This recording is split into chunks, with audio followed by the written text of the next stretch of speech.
आखिर ऐसा का भइल की कगिसो रबाड़ा आईपीएल के अपन टीम छोड़ के वापस देश लौट गई।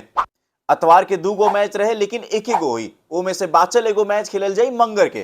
टाटा आईपीएल के जो रफ्तार के गाड़ी चलत रहे का ओकरा पर ब्रेक लाग सकेला? इस सब के जवाब खातिर वीडियो के पूरा देखें। है रनदारी तो सबके भाईला जब रन मशीन मैदान में रहेला। माही भैया जब मैदान में आवेलन तो गेंदबाज लोग के टीडीएस काट देवेलन। सब केहू के गोड़ छू के प्रणाम, रामनवमी के हार्दिक शुभकामना। आज बा एतवार, 2 गो मैच देखे की आदत लागल बा, लेकिन आज एके मैच हुई। रामनवमी के उपलक्ष्य पर कलकत्ता के सरकार कहलस कि सुरक्षा के ध्यान रखत हमनी के आज के मैच पोस्टपोन करे तनी जा, अब फिर आज के जो मैच बा उ मंगर के खेलल जाई। तो कोनो बात ना, हमनियों के इंतजार करब जा, मंगर के डबल डोज के तड़का लागो। टाटा आईपीएल 2025 के एगो और खतरनाक मैच एसआरएच बनाम जीटी। एक दिने मरखार टीम के वार तो दोसर का दिने जीटी के टीम हो गिल बिया रथ पर सवार। का फिर से सुनाई दी अब की बार 300 पार। फिलहाल एसआरएच के जरूरी बा एगो जीत के दरकार। सनराइजर्स हैदराबाद खाती मुकाबला एकदम करो या मरो वाला होई, काहे कि पिछिलका 3 गो मैच में हार मिलल बा। तेज खेले जा तरंजा, लेकिन ठीक बा, तू लोग 300 सोच के आवत रह जा, लेकिन पहले 200 के आंकड़ा पार करे जा भाई। पिछिलका मैच में केकेआर के खिलाफ हार मिलल तो सब भुला के आज जीटी के हरावे के उम्मीद में उतरी एसआरएच की टीम। देखा 300 पार करे के बाद ताबड़तोड़ बल्लेबाजी चाहिए, लेकिन शुरू में गेंदबाज के भी तनी सा इज्जत द लोग। ऐसे काम करवा जाता अपने फंस जी वजह। धैर्य रखा जा, बना सकी ये टीम 300। बल्लेबाजी में वो दमखम बा, लेकिन सोच समझ के खेले के पड़ी। खास करके अगर आज के मैच जीते के बाद तब बल्लेबाजी के साथ ही गेंदबाजी पर भी ध्यान देवे के पड़ी। तो वह दोसर का तरफ जीटी के टीम पिछिलका मैच आरसीबी के हरौलस लोग के घर में जाके गेंदबाजी ठीक भइल, लेकिन बल्लेबाजी में अभियो मिडल ऑर्डर के और काम करे के पड़ी, ना तो फिर बीच में कोनो मैच फंसी। कौ बार तारा के साई सुदर्शन बचई हैं। एसआरएच खाती बढ़िया खबर ई बा कि अपन घर के मैदान में पिछला 5 गो में से 4 गो मैच में जीत मिलल बा। हेड टू हेड बात कर जाओ तो एसआरएच या जीटी के बीच में 5 गो मैच भइल बा, 3 गो जीटी जीतल बा, खाली एगो में एसआरएच के जीत मिलल बा, एगो मैच रद्द भई रहे। एसआरएच के बल्लेबाजी में इस सीजन में सबसे बड़का कमजोरी लोकल बा कि ऑफ कटर गेना एकदम नहीं खंजा खेल पावत। केहू अगर विकेट टू विकेट गेंदबाजी करता तो विकेट छोड़ देता रंजा।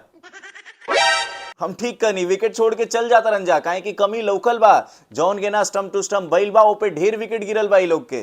अब ट्रेविस हेड के सब केहू बुझ गेल बा कि अगर ट्रेविस हेड के आउट करे के बा, ऑफ स्टंप के बहरी स्लोअर गेंदा फेंका, इसे बैट चला के खड़ा कर दिए, ओकरे बाद विकेट गिर जाई।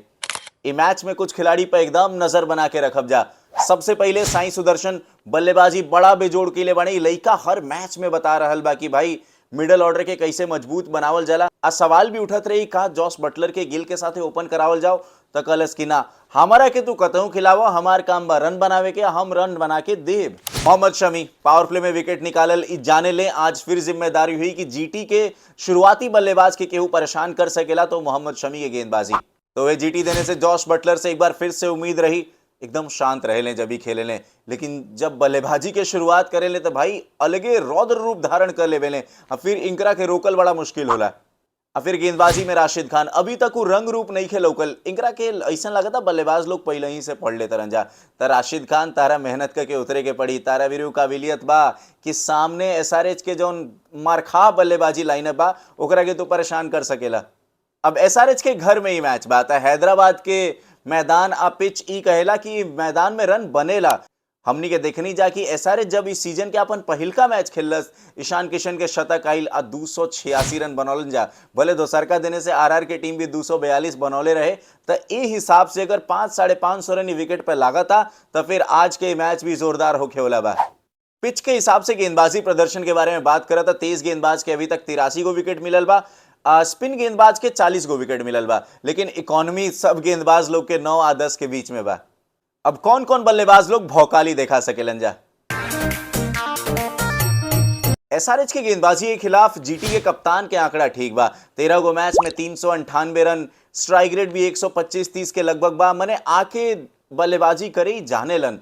अभी जीटी से खेलत रहे 13 गो मैच हम ऐसे कनी काहे कि पहले केकेआर से भी खेलत रहन तो एसआरएच के गेंदबाज लोग के परेशान कर सकेलन। तो वह जीटी के मरखा बल्लेबाज जॉस बटलर इनकर स्ट्राइक रेट बड़ा बेजोड़ बा एसआरएच के सामने 151 के स्ट्राइक रेट। जीटी में तो ये साल आइल बाने जब राजस्थान रॉयल्स खातिर भी खेलत रहन तो एसआरएच के गेंदबाज लोग के खबर लेत रहन।